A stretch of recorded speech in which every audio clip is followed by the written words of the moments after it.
Have you ever experienced someone acting like they knew you super well because of your social media presence, yet you don't even know who they are? Well, in that case, you might be on the other end of a parasocial relationship, so today we're going to talk about that.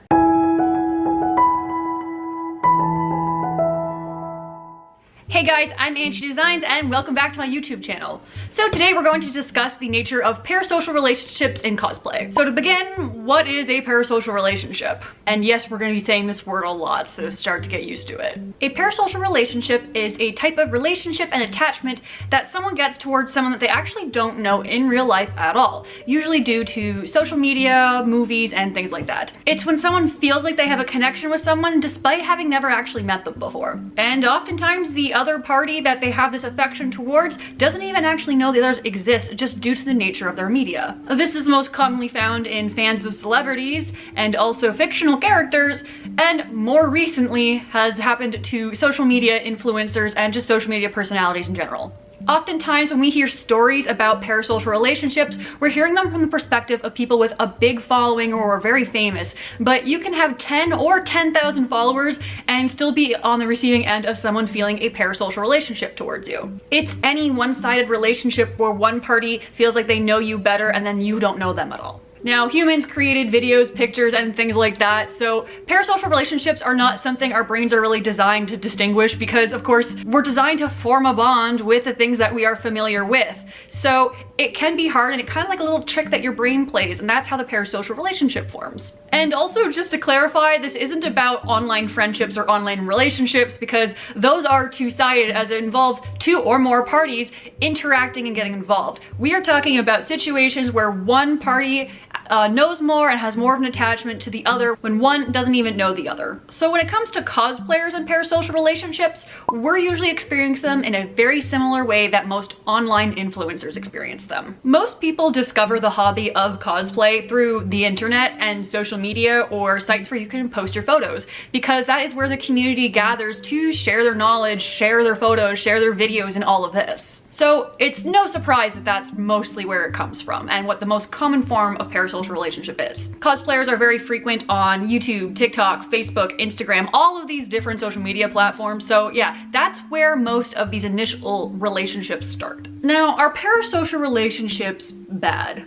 Not as a whole, they're not. But some situations can get to a point where it's unhealthy or bad. Now, most people who participate in the cosplay community and are online communicating and such will form some form of parasocial relationship with other people. We all do it. It's a very normal human thing to do. But there are extremes to every kind of situation, and there are extremes in the case of parasocial relationships that can get a little scary sometimes. And there's two different types of parasocial connections that people develop towards others, and that is a Platonic version of parasocial relationship and a romantic one. And neither one, when taken to extremes, is worse than the other because both can be extremely uncomfortable. So let's start with the parasocial friendship. It can be quite uncomfortable having someone expecting a true one-on-one friendship with you when they know about you but you have no idea who they are, especially when you're meeting in person. This can look like an in-person situation where someone goes to meet you, they act overly familiar with you, they maybe even act like you've talked before. And in some extreme cases, it can kind of turn into a situation of idolization where they have this picture of you in their mind that is just not necessarily true or something that's really hard to live up to. The discomfort can come from someone just knowing more about you and it being extremely one-sided, but it can also be the disappointment in yourself or feeling like you're not living up to that person's expectations due to how they feel. And it can be also really uncomfortable for you to try to interact with someone who clearly has a sense of familiarity towards you and knows you, maybe knows some things about you and has some good talking points, and you have nothing in return. In really extreme cases, this can look like someone really wanting to spend the whole convention weekend with you, even if you're busy, or just expecting to spend a little bit more time with you, even if you were just expecting it to be a pass-by situation since you don't know the individual. Another variation is when people are DMing you pretty consistently consistently or constantly in very friendly talking terms despite you never meeting them before, or sometimes even them asking and prodding about very personal questions or oversharing their personal information and such. This can become oversharing, maybe even a little bit of trauma dumping in some situations, which again can be very uncomfortable for the person receiving all this when they have no context of who this person is. Sometimes oversharing and stuff just happens when you're having a conversation with someone, but we're talking about situations where you don't have an established online friendship. Maybe you haven't even talked to them before. So yeah, these kind of situations in the friendship and platonic sphere can be a little bit uncomfortable for the receiver. And on the other side, we have the parasocial romantic crush is how I'm going to label it. And when we hear stories about parasocial relationship extremes, we're usually hearing about this one. But the other one is just as valid to experience as well. Online, it could be someone you don't know messaging you out of the blue that they love you, sending you a little love note, asking you out, no matter where you live in the world, while you have no idea who they are and maybe haven't even seen their username across your social media before. In person, it can be really uncomfortable because they might act overly familiar to you in a flirtatious or romantic way, or sometimes they actually steer clear and very far away because, I mean, crushes can be a very awkward thing to try to navigate and such. So it just depends on the person, really. This one can be uncomfortable because it's difficult to reciprocate feelings for someone and try to be nice to let someone down. Because if you've never met someone before, you've never seen their name before, and they're suddenly contacting you with professions of love, it can be really difficult because obviously you're not probably gonna love them back because you don't know them. And sometimes you're in situations where that's not something you want to comfortably discuss with a stranger anyway. This is the one that I've experienced a little bit more often, and I've had several friends experience this kind of parasocial relationship. I've had comments on my YouTube videos asking me if I was single and available and wanted to go on a date despite them living in a completely different country and them knowing I lived in a different country. I've had DMs from people asking if I were single, people I've never interacted with. They had followed me for quite a while. Never saw their name pop up anywhere on liking posts or commenting or anything. Some of my femme-presenting cosplay friends have had some pretty extreme cases of this happen to them before, and I'm not going to name any names, and also most of these situations are multiple situations. Like, it's multiple cases of the same thing happening. It's not one small little situation. It is multiple that I'm just gonna turn into one here. Like, it's literally not one person's story. This is how frequent this can happen online. So some of my femme-presenting cosplay friends have announced that they've gotten married and posted a little picture saying, hey guys, I got married recently, here's a cute photo, I'm gonna be MIA for a little bit. The response some of them receive can be a little bit alarming. One received a message about how they were so disappointed because they thought they had something. And this cosplayer clarified that, of course, they had never spoken to this person ever. Maybe when this individual would comment on their post, they would like it, but that was about it. And another friend receiving a message, like, chastising her because she was clearly leading him and many others on. This could lead to an entire side tangent about how sometimes when cosplayers, especially femme-presenting cosplayers, will post about their real-life partners, like they'll be like, hey look, I cosplayed with my partner, and in the caption say it's their real-life partner, and then suddenly they lose like 10 followers in an hour, and then this could be a whole thing about that, because now it's like, oh, now I've lost these 10 followers. It's probably a good thing though, because they only really seem to value me when I seem available. Now that I'm unavailable to them, they don't see any value in following my work. And that could be a whole video on itself, but also falls into that parasocial relationship dynamic. A lot of people seem to think when they see people on social media that are not posting with a partner frequently, that maybe they are available, and that is another area where the parasocial relationship thing can get really tricky. Now, these are the very common kind of parasocial relationships that most people experience because of influencer culture, celebrity culture, and things like that. But cosplayers and also actors will sometimes experience when it's character-related parasocial relationships.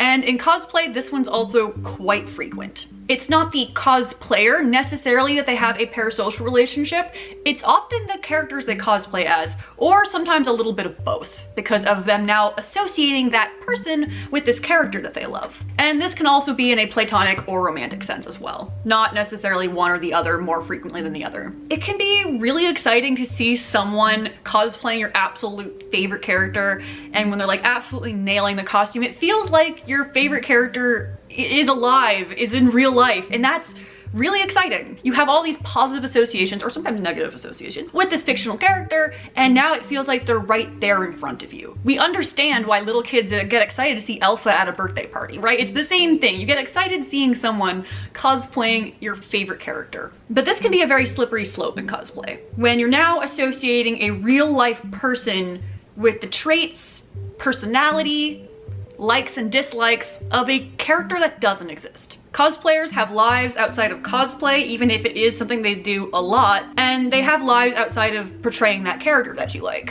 And online it can be really hard to see that when you constantly see them dressed as that character. It is unhealthy for all involved to expect a real person to be just like a fictional character. It's unhealthy for that cosplayer because they probably won't be able to live up to that expectation. That is oftentimes a very high pedestal to put someone on. And humans are humans, we're imperfect and all of that. Characters have their imperfections, but it's hard to live up to that. It can maybe be a little disappointing and a little bit obsessive for the other person who's feeling that way towards the cosplayer and the character. It can lead to some really awkward interactions, especially for those that even outside of cosplay tend to resemble the character. Maybe it's in body type, personality, facial features, whatever it might be, because then that association can be a little bit harder to break for the person feeling that parasocial relationship. I have had friends receive DMs of people pronouncing how much their friendship means to them, how much they mean to them, pronouncing their love to them, asking them to marry them and or date them, asking for other things because they physically resemble their favorite character. This can be really dangerous for the cosplayer's mental health as well, because then they start to feel like their self-worth is only related to when they are that character and living up to that character, which we have discussed is really hard to live up to. And you start to feel like people only like you because of a character, because they're clearly showing affection towards you, but they're not showing it towards you. They're showing it towards that character. And that can be kind of heart-wrenching to deal with, because then you don't feel like anyone values you as a person, the person behind the costume. Now, when it comes to character-related associations and parasocial relationships, I actually do have a really quite personal story to share here, because I've experienced one that was pretty intense very early on when I was cosplaying. When I was really young, I dreamed of cosplaying a very specific character, and when I was 15 years old, I made it. I did this costume. It looked pretty good, especially for a 15-year-old, and I was able to cosplay this character with my natural hair, didn't have to put any eye contacts on, and very little makeup. I, to this day, know that I share traits with this character. That's why I cosplayed her that way. It was great. That's one reason I liked the character. I saw myself in her. At Otakuthon, of all cons, one of the biggest cons in Canada, briefly interacted with this individual, really big fan of my cosplay, took a quick little pic together, and off we went our separate ways. Didn't see him again for most of the convention. DeviantArt was still quite prevalent at the time. We're talking to over 12 years ago, so DeviantArt was a really popular place for people to post all their con photos. His photo shows up, we follow each other back. That's about all the interaction is. And he says, "You were one of the best of that character that I saw that weekend." And I was like, well, thank you. He's like, it's really cool because you really look like her. That's really cool. 2 years later, I'm now 17 years old. I make another version of this character, a different outfit, alternate outfit. This time I am wearing a wig. It's because the character's hair is a little bit different. This time I get after posting about the character, I get a message from this individual, the same guy from Otakuthon 2 years prior. He's really amazed I've made this version of the character because it's pretty niche. So we're talking a little bit, because at this point I'm getting more comfortable at talking to people from the convention crowd, even when they're 10 years older than me, like this individual was. And within the conversation, he asks if I have a boyfriend, and I don't think much of it at first. Something to keep in mind is this individual loves this female character that I was cosplaying. He thought of me as the real life version of this character because I physically looked like her outside of cosplay, and most of the times he saw me, I was dressed as this character, whether it was online or at that one convention. So I explained that, yeah, I do have a boyfriend, because I did at the time. And he expresses about how lucky that guy is to be dating me, because he would have asked me out. This guy didn't like me, right? We realized that. He didn't know anything about me. He was interested in me because I looked like his favorite character and cosplayed her. That's it. And also there is the whole thing where he was 27, my current age, by the way. and I was 17. This is also the first story of when I blocked someone across multiple platforms. Now, what can we do about parasocial relationships? I'm not calling every kind of parasocial relationship toxic, dangerous, unhealthy.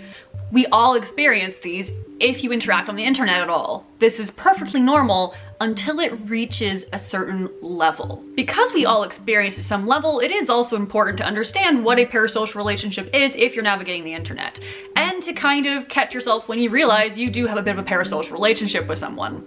My friends and I do have a little quote where it says, that relationship sure do be parasocial.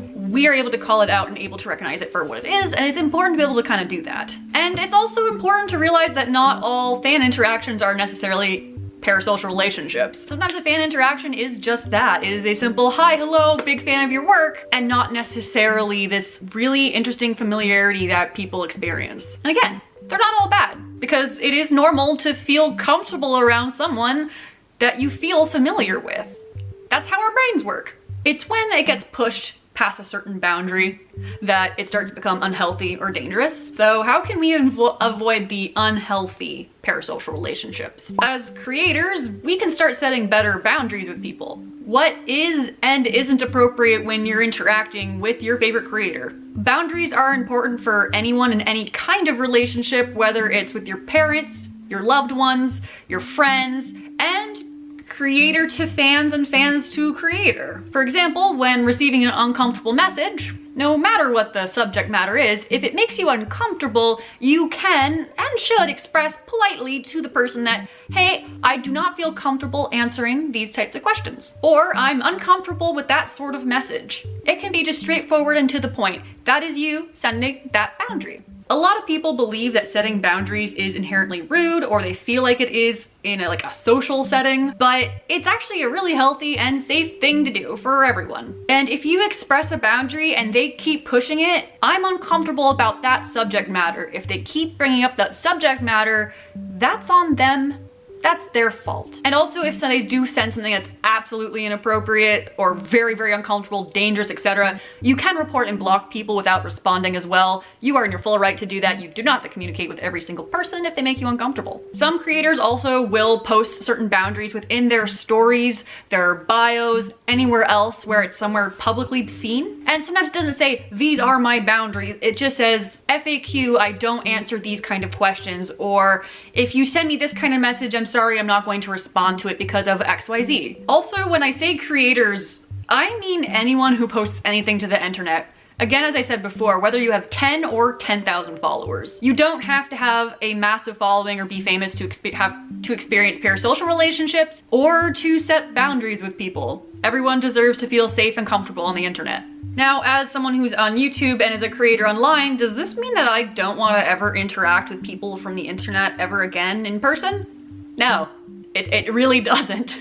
I actually really love meeting people who follow my YouTube or my Instagram or really love my work. I really love meeting these people in person, and I've only ever had good interactions. Good, respectful, amazing individuals who've come up and talked to me and usually just ask for a quick picture and maybe to talk just for a little bit while we're passing by. It's honestly really humbling to know that a lot of people enjoy what I do and even come and tell me that in person, and that's really makes me actually really quite happy. But again, it's all been really, really kind interactions, so if you do ever see me at a convention, you can absolutely come say hi. But to set an example, I'm gonna put some boundaries here at the end of this video as well. In person at conventions, let's always keep in mind that I usually give myself a pretty busy schedule when it comes to photo shoots, competitions, maybe I'm guesting, maybe I'm judging. I usually keep myself pretty busy and I'm going from point A to point B, and oftentimes conventions are the only times I get to spend really nice quality time with some of my close friends. If I don't know you personally, I may not have the time to sit and chat or spend the whole con day with you, but I don't mind taking a quick picture, maybe having a quick chat if I'm not rushing somewhere. I actually don't mind doing that kind of thing at all. It's actually quite nice. But I just ask that if I am in a rush, quick wave, that's all it can be, and don't expect to just get to spend the whole con with me. And when it comes to online, my DMs are not a very good place to ask me very personal questions because I am not comfortable sharing those with strangers. It's not a good place to suddenly share a ton of your personal information and problems because I don't know you, I don't know all your context, and it can be really overwhelming to suddenly be given a lot of information about an individual that I don't know and I'm not qualified to help, because unfortunately I am usually not qualified to help people with certain things. I can absolutely chat about cosplay if you have a cosplay related question. I can absolutely chat a little bit if you're like, hey, I'm dealing with this problem at my sewing machine. Do you know what's going on? And I can send you a link to maybe something that might help you be able to fix it. But if the problem is something a little bit more personal, I probably can't help you with that. And also, DMs are not a good place to be asking me out. I am not interested in dating anyone that I don't know offline, especially because I am monogamous and getting married in 2025. So that is going to get you absolutely nowhere. I think these are very fair boundaries. They're nothing too shocking or out there. They're pretty normal ones that most people have, whether they verbally say it out loud or not. With that, I hope you guys enjoyed this video. I hope it was informative. I hope maybe it made you think a little bit about how you interact in the cosplay community. And I hope it's helpful for you if you create content or you just take in other people's content. So thank you guys so much for watching. Be sure to like, subscribe, and all that good stuff. And I shall see you guys in the next video. See you guys later. I also would like to add at the end here that I will be a guest at CSCCon. I'll be judging the Nordic cosplay competition preliminaries for Canada, the first ones ever, towards the end of January. And if you are planning on going or you've just heard about it now, I do have a discount code that you can use, AnnieChief5, and you can get $5 off of your ticket to get in the door at the event. Go check out their Instagram for more information. But yeah, CSCCon in Mississauga, Ontario. Be sure to go check it out. And I hopefully will see some of you there.